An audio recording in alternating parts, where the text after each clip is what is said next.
I'm so proud of you. So proud. I'm gonna get you a cup of tea now, alright? Would you like that? Wow, Jack, you did such a good job. Should we get you a cup of tea? Shall we get you a cup of tea? Okay, beautiful. Oh, I can't get it in. There you go. Right.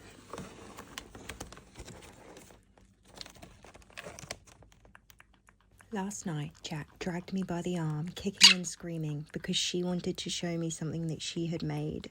I was terrified because I definitely thought it might have been a nuke, an accidental nuke, because she'd never intentionally destroy humanity, but she does have a lot of Jackcidents. When she showed me what she had made, I gave her the biggest cuddle, and I told her that I was really proud of her. I made her a cup of tea and I gave her some Cheerios. Please don't berate me for the Cheerios. Jack is an older bird and she has just laid an egg. I wanted to offer her a treat, but I also wanted to distract her while I snuck 3 fake eggs into her nest, and it was vital that she didn't notice what I had done. I did this while Jack still had full-on baby brain. I needed her to think that she had laid a full clutch and was now done laying, so that her little body doesn't try to make any more eggs. I worry so much about how much she can take, and I just want to keep her safe. If that costs me a few Cheerios or some toast, then consider it a deal. I decided she deserved a brand new mug and a very special cup of tea. Like most women, Jack said the cup of tea post-birth is truly the most special kind of tea. But first, I had to take another huge risk. I had to clean her nest. And please don't think Jack lives in this old, small, tattered cage. This is Jack's spare cage. Both birds have spares. Most of you know that I've recently bought a very expensive aviary, and Jack said I can use it as much as I want. She's not interested though. Jack laid here by choice because the door was open, and the door is actually only shut if she's going outside. The boxes Jack shreds at the bottom of the cage are filled with puzzles and snacks, including vegetables and fruit. We're in the middle of summer and a nest made of stinky vegetables is not hygienic. Luckily, my dad, Jack's granddad, had an empty coat box to replace the soggy, shredded one that Jack laid her egg in. So I built her a new nest while I let the F10 soak into the cage. That's what I was spraying it with, and it's just a bird-safe disinfectant. I don't want to encourage egg laying, but shredding boxes and foraging in the garden is Jack's passion, and her choosing to be outside and to do those things still surprises me. I have tried all of the things that are meant to prevent egg laying, implants that left me in debt, special teas or capsules for her water, daylight hours, moving her around so she isn't in the same spot. If she wants to lay, she will, and I hate it because it scares me to death every single time. She isn't young, but this is what captive parrots do because a piece of them isn't quite complete, and my heart breaks for her, so we have to make do.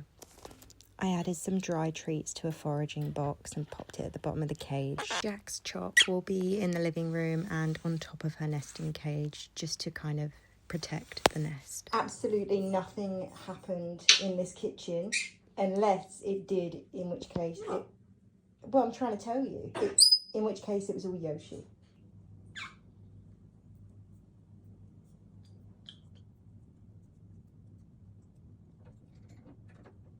To celebrate Jack's children, I went into the garden and picked some fresh blackberries.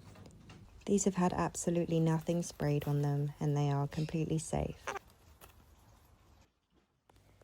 I soaked them for about an hour just to kind of draw any dirt out that was on them, and then I gave them a really good rinse under the hot tap. Jack really likes dark fruit. She loves eating cherries and pomegranates. I haven't actually tried one of these whole. I was worried that they would be a bit too tart, but I mashed them up and got the juice out. And I know that she'll love the colour of the tea. So I added liquid calcium and AviPro to the pure blackberry juice, and then added some cold water, which is preferable when mixing vitamins because it ensures that they don't wilt away once you pour the kettle water over them, and that would obviously mean that they would have zero nutritional value for Jack. I added a chamomile tea bag too because I think that some relaxing chamomile will be beneficial while she shares her warmth with her new clutch.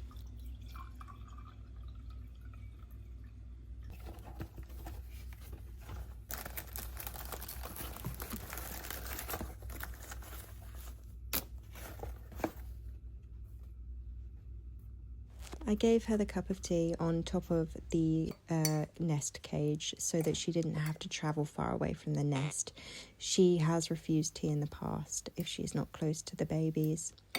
The entire day has been like walking on eggshells, pun intended.